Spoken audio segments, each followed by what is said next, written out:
Hey guys, this is Miriam at High Life Auto. I am out doing a video test drive on a 2007 Nissan Maxima.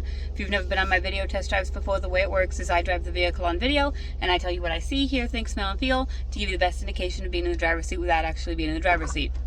I'm not a mechanic and this is not meant to be a 182-point inspection. Rather, this is meant to be a sneak peek into how the vehicle drives and any potential issues I notice as we're going along.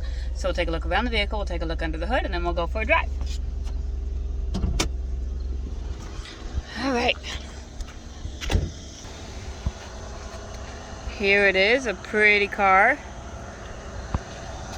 I don't really see any damage on this side. Front tires are probably about 35%. Rear tires are probably about the same. Right here around the back, I don't really see anything. And on this side, it looks really good as well. I think there's just a little down here. There's a little something right there. Looks really cool. I noticed it's got this long sunroof, and then on the inside it shows up as like two little mini sideways sunroofs. So I don't know, it's really kind of cool. So you've got a little bit of paint issues on the front bumper a little bit. Let's take a look under the hood.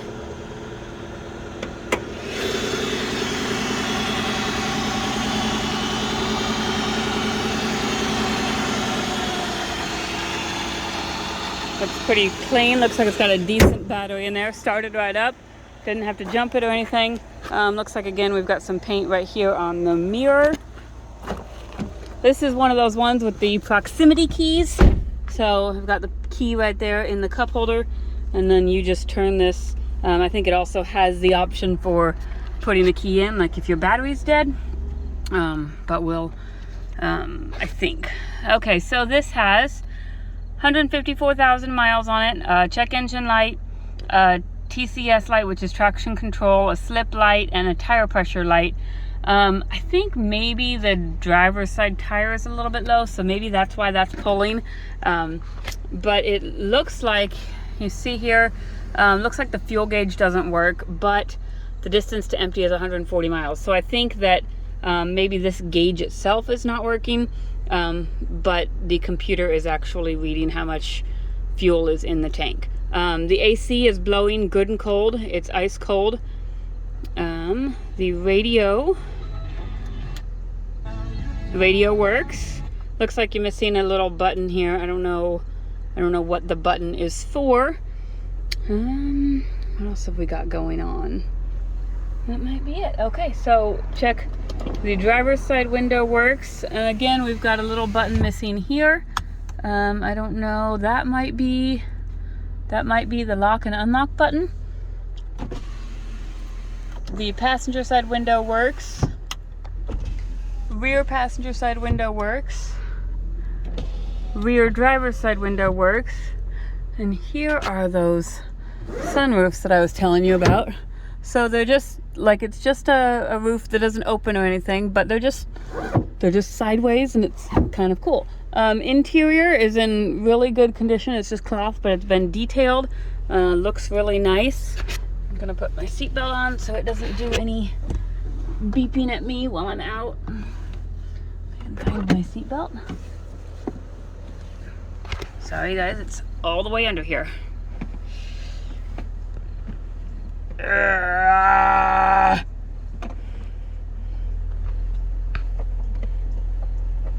Okay, it went all the way down to the bottom. You guys have nothing better to do, right? Okay, I'm gonna go drive this, and while we're driving it, I'm gonna pull a report on this to see what the check engine light is for.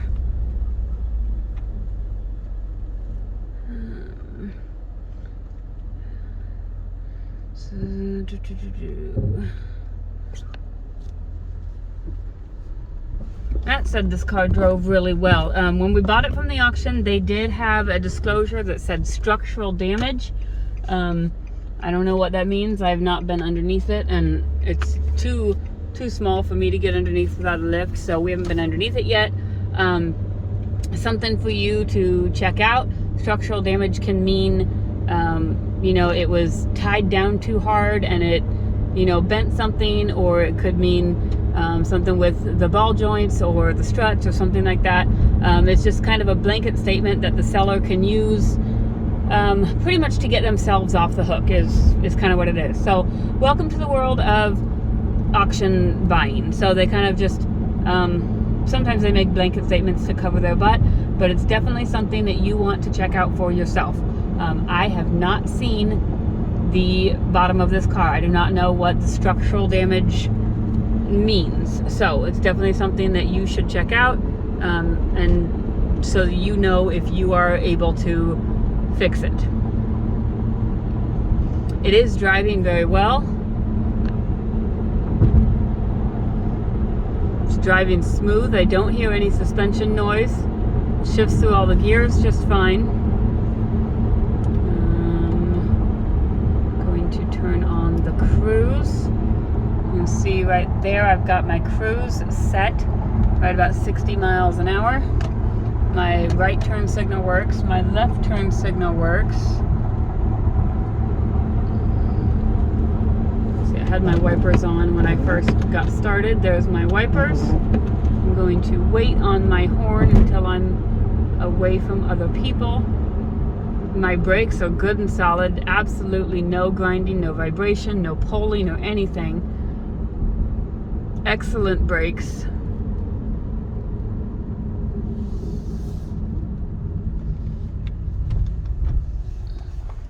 Try the horn now. Horn works.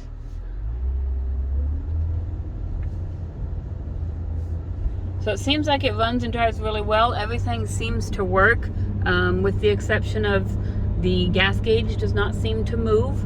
And then you've got a couple little buttons missing. You've got, let's see, read fault code.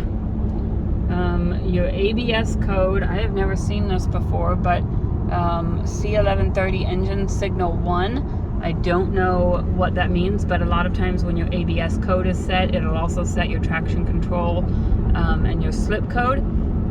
So just research what C1130 is and see what that has to say. And digging in a little bit more to see what the check engine light is. But it's driving really well. Like, I'm super impressed with this car.